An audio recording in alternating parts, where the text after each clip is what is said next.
दोस्तों नमस्कार। तो आइए शुरू करते हैं आज का वीडियो। सामान्य अध्ययन वस्तुनिष्ठ प्रश्न संग्रह श्रृंखला में रसायन विज्ञान के महत्वपूर्ण प्रश्नों का भाग 2।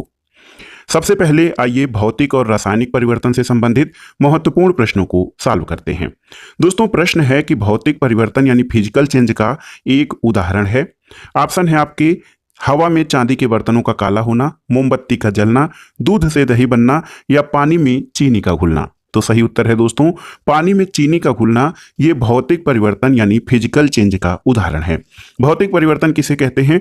तो दोस्तों भौतिक परिवर्तन में पदार्थ के भौतिक गुणों में परिवर्तन होता है, जैसे पदार्थ की आकृति और माप, रंग, आयतन, घनत्व अथवा प्राकृतिक अवस्था में परिवर्तन।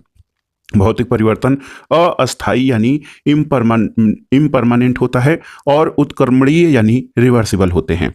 भौतिक परिवर्तन की प्रक्रिया में किसी नए पदार्थ का निर्माण नहीं होता है, जैसे जल का वाष्प में परिवर्तन, पानी में चीनी का घुलना। ये भौतिक परिवर्तन का उदाहरण है, क्योंकि वाष्पन द्वारा क्रमशः जल और चीनी को पुनः प्राप्त किया जा सकता है और भौतिक परिवर्तन की प्रक्रिया में परिवर्तन करने वाले कारक को हटा देने पर उसमें भाग लेने वाला पदार्थ पुनः अपनी पूर्ववर्ती अवस्था में आ जाता है। तो याद रखिएगा, भौतिक परिवर्तन पदार्थ के भौतिक गुणों में परिवर्तन को दर्शाता है, जबकि रासायनिक परिवर्तन पदार्थ के भौतिक गुणों के साथ साथ उसके रूप, रंग, आयतन और जो रासायनिक उसकी संरचना है उसमें भी बदलाव को दर्शाता है।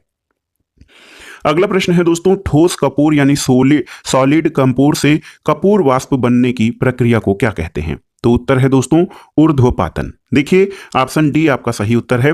दोस्तों कुछ ठोस पदार्थ ऐसे होते हैं जिन्हें गर्म करने पर वे द्रव अवस्था में परिवर्तित हुए बिना ही सीधे वाष्प में बदल जाते हैं और वाष्प को ठंडा करने पर पुनः ठोस अवस्था में आ जाते हैं।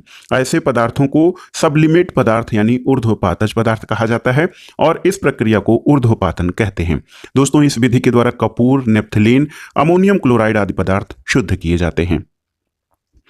अगला प्रश्न है, निम्नलिखित में से कौन सा रासायनिक परिवर्तन यानी केमिकल चेंज का उदाहरण है? ऑप्शन है आपके सोडियम क्लोराइड का क्रिस्टलीकरण, बर्फ का गलना, दुग्ध अस्कंदन। तो ऑप्शन दिए गए हैं कूट में कि केवल 1 और 2, केवल 3, 1, 2, 3 या इनमें से कोई नहीं। तो सही उत्तर है केवल 3, दुग्ध अस्कंदन। ऑप्शन बी आपका सही उत्तर है। दोस्तों सोडियम क्लोराइड का क्रिस्टलीकरण और बर्फ का गलना भौतिक परिवर्तन के उदाहरण हैं, क्योंकि इनमें पदार्थों की भौतिक अवस्था में परिवर्तन होता है, न कि रासायनिक संरचना में।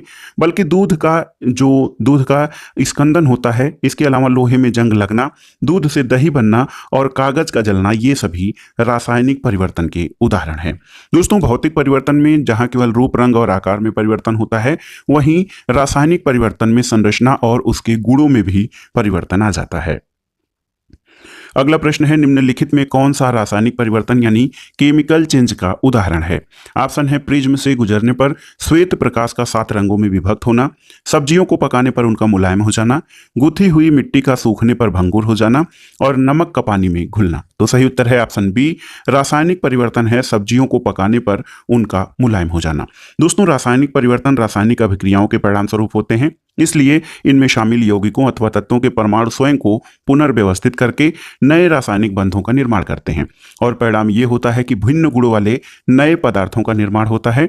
रासायनिक परिवर्तन की सबसे महत्वपूर्ण बात ये कि ये परमानेंट और इरिवर्सिबल होते हैं, यानी इनमें परिवर्तनकारी कारक को हटा देने पर उसमें भाग लेने वाले पदार्थ अपनी पूर्ववर्ती अवस्था में नहीं आ पाते। जैसे सब्जियों को पकाने पर वो मुलायम हो जाते हैं, ये एक रासायनिक परिवर्तन है। पकी हुई सब्जियों को पुनः कच्ची सब्जियों के रूप में परिवर्तित नहीं किया जा सकता है। अगला प्रश्न है दोस्तों, पाश्चुरीकरण एक प्रक्रिया है जिसमें क्या किया जाता है? तो दोस्तों पाश्चुरीकरण एक प्रक्रिया है जिसमें दूध को पहले बहुत देर तक गर्म किया जाता है और एक निश्चित समय में अचानक ठंडा कर दिया जाता है। इस प्रक्रिया को दुग्ध को जीवाणु रहित करने में किया जाता है। दोस्तों पाश्चुरीकरण ऐसी प्रक्रिया है जिसमें खाद्य पदार्थ, सामान्यतः तरल पदार्थ को एक निश्चित तापमान पर निर्धारित समय तक गर्म किया जाता है और तुरंत ठंडा कर लिया जाता है, जिसमें उपस्थित सूक्ष्म जीवाणु निष्क्रिय हो जाते हैं। और इस विधि की खोज फ्रांसीसी जीव वैज्ञानिक लुई पाश्चर ने 1864 में की थी। इस विधि के अंतर्गत दूध को 145 डिग्री फ़ारेनहाइट से 150 डिग्री फ़ारेनहाइट तापमान पर 30 मिनट तक गर्म किया जाता है। इसके बाद उसे 55 डिग्री फ़ारेनहाइट तक ठंडा कर लिया जाता है और इस प्रक्रिया से दूध में उपस्थित सूक्ष्म जीवाणु नष्ट अथवा निष्क्रिय हो जाते हैं। अगला प्रश्न है दोस्तों, निम्नलिखित में से कौन सा भौतिक परिवर्तन का उदाहरण है? कागज को फाड़ना, रंग में परिवर्तन होना, कागज का जलना, हाइड्रोजन और ऑक्सीजन का मिलकर जल बनना। तो इसमें दोस्तों केवल कागज को फाड़ना, ऑप्शन ए आपका ये भौतिक परिवर्तन का उदाहरण है। रंग परिवर्तन होना, कागज का जलना और हाइड्रोजन और ऑक्सीजन मिलकर जल बनना, ये रासायनिक परिवर्तन के उदाहरण है। दोस्तों यहाँ पर देखिए, निश्चित रूप से कागज को फाड़कर उसको पुनः जोड़ा नहीं जा सकता, लेकिन कागज के फटने से उसके भौतिक स्वरूप यानी आकृति और माप में परिवर्तन होता है, उसके रासायनिक गुण में नहीं होता है। और अन्य सभी विकल्प रासायनिक परिवर्तन के उदाहरण है। अगला प्रश्न है दोस्तों, दहन या ज्वलन जो है वो किस तरह की अभिक्रिया है? ऑप्शन है जैविक अभिक्रिया, भौतिक अभिक्रिया, रासायनिक अभिक्रिया या भौतिक एवं रासायनिक अभिक्रिया। तो सही उत्तर है दहन एक रासायनिक अभिक्रिया है। दहन अथवा प्रज्वलन रासायनिक अभिक्रिया का उदाहरण है।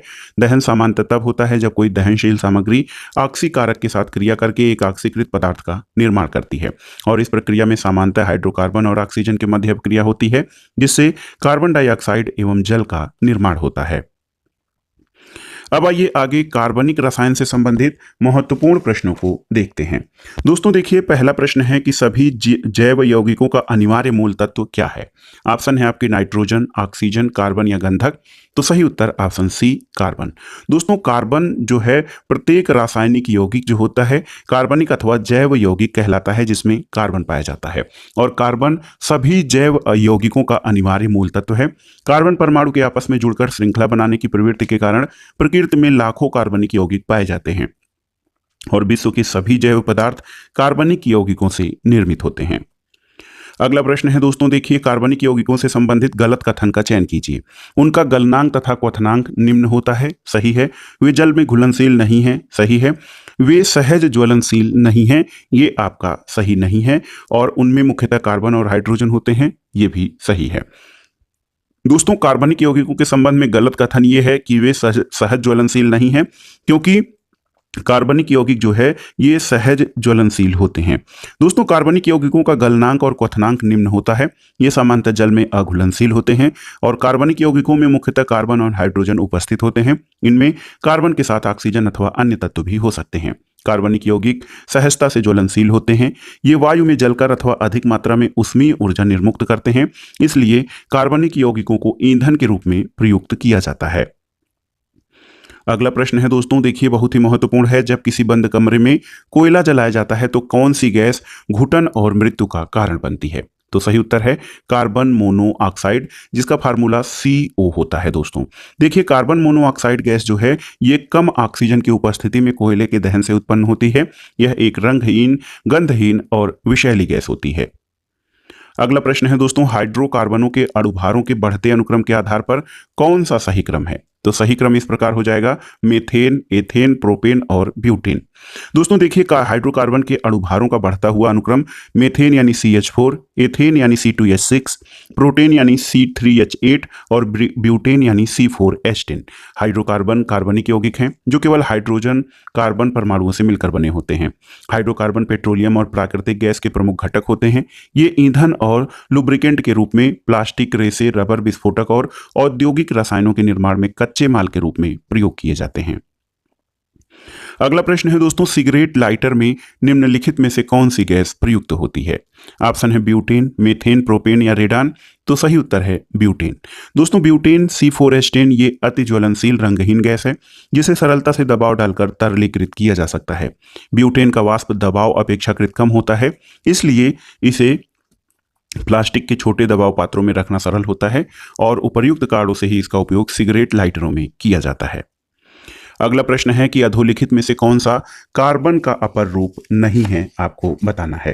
देखिए, ऑप्शन है आपके हीरा, ग्रेफाइट, ऑक्सीकार्बन या फुलरेंस। तो दोस्तों कार्बन के अपर रूप आप जब पढ़ते हैं तो हीरा, ग्रेफाइट और फुलरेंस आते हैं। ऑक्सीकार्बन ये कार्बन का अपर रूप नहीं है।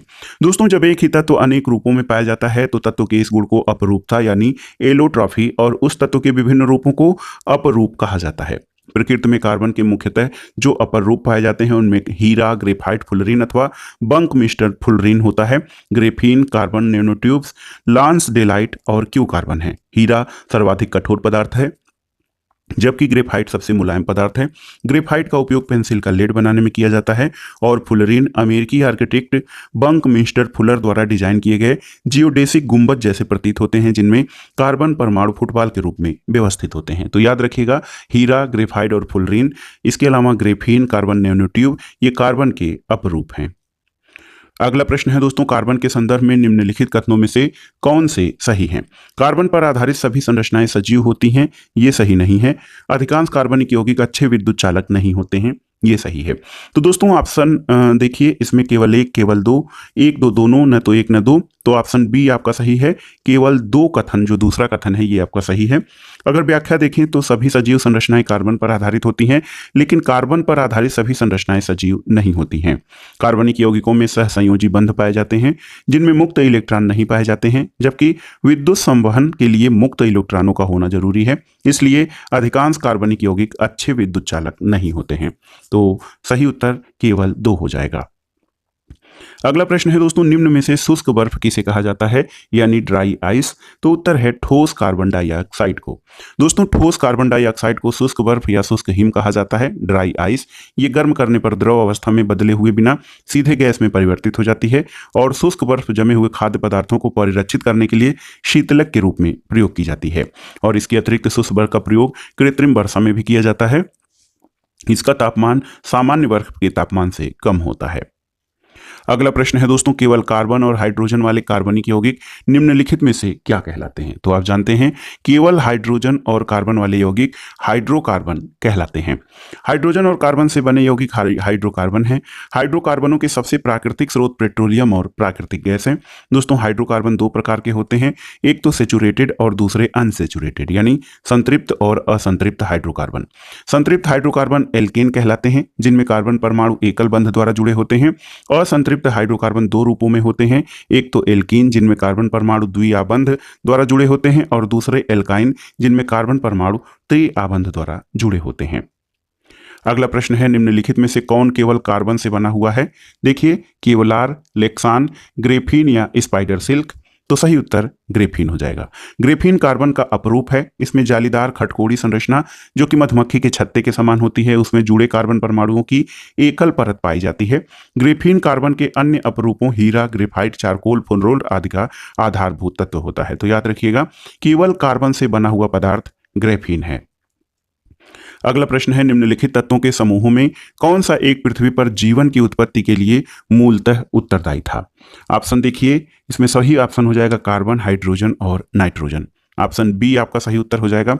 निम्नलिखित समूहों में से जीवन की उत्पत्ति के लिए कार्बन, हाइड्रोजन और नाइट्रोजन ये मूल पदार्थ थे जीवन की उत्पत्ति के लिए। दोस्तों जीव वैज्ञानिक जीवन के लिए जिन 6 पदार्थों को आवश्यक मानते हैं वो कार्बन, हाइड्रोजन, नाइट्रोजन, ऑक्सीजन और फास्फोरस तथा सल्फर हैं। जीवन से जुड़े सभी आधारभूत रसायन जैसे प्रोटीन, न्यूक्लियक अम्ल, कार्बोहाइड्रेट, विटामिन, हार्मोन आदि इन्हीं मूल तत्वों से बने होते हैं। अगला प्रश्न है, भोपाल गैस त्रासदी निम्नलिखित में से किसके रिसाव के कारण हुई थी? तो ये गैस थी दोस्तों, याद रखिएगा, MIC यानी मिथाइल आइसोसाइनेट। सही उत्तर ऑप्शन ए हो जाएगा।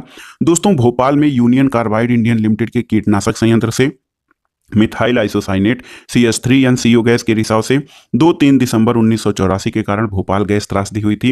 ये अत्यंत जहरीली गैस है जो कार्बामेट कीटनाशकों के उत्पादन की प्रक्रिया में निर्मित होती है। अब आइए कार्बनिक रसायन के बाद आइए देखते हैं अम्ल, क्षार तथा लवण से संबंधित महत्वपूर्ण तथ्यों को और उनसे संबंधित प्रश्नों को।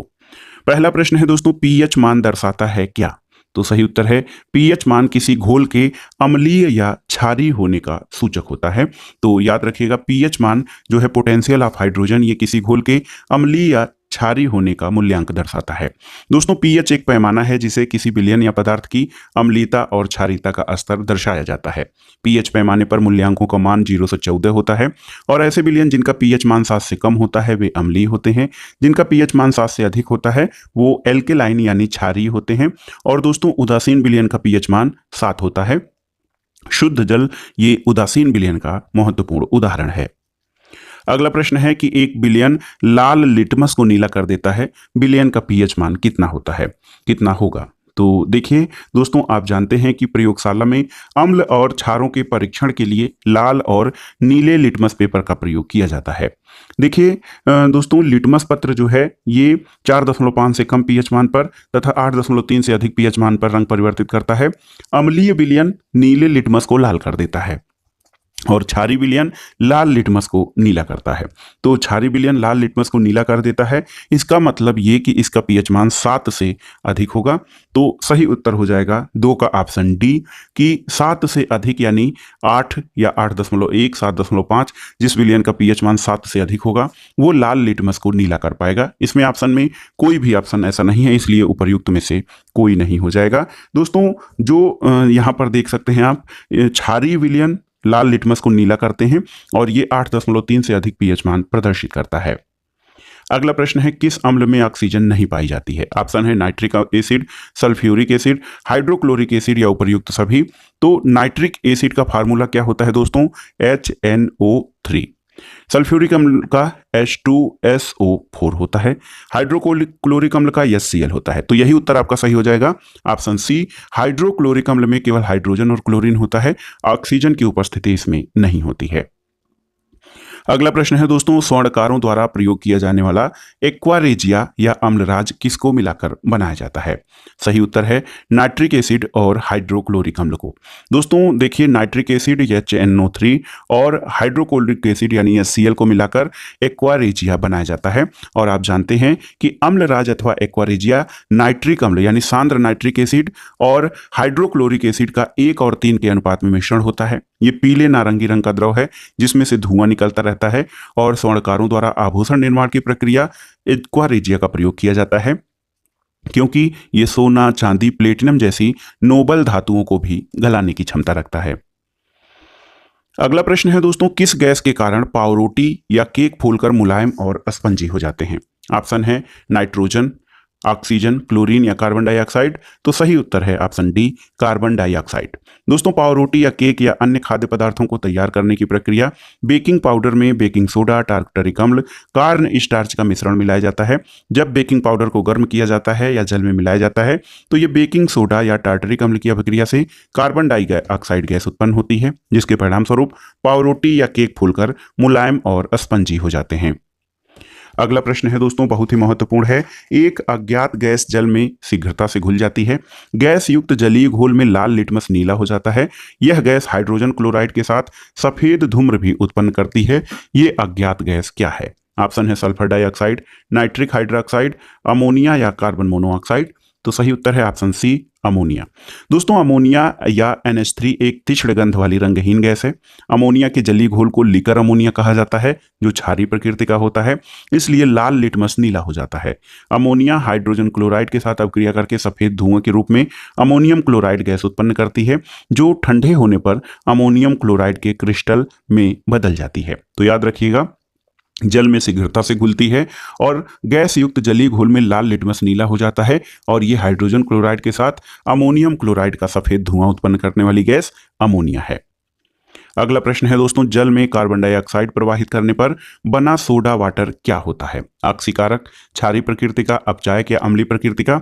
तो सही उत्तर है अम्लीय प्रकृति का। दोस्तों, सोडा वाटर, कार्बोनेटेड वाटर या स्पार्कलिंग वाटर, जिसको फिजी वाटर या बबली वाटर कई नामों से जाना जाता है, ये जल से उच्च दबाव में कार्बन डाइऑक्साइड प्रवाहित करके बनाया जाता है।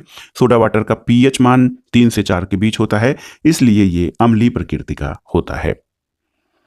अगला प्रश्न है, निम्नलिखित में से कौन सा एक लवण सागरों में या महासागरों में सर्वाधिक मात्रा में पाया जाता है?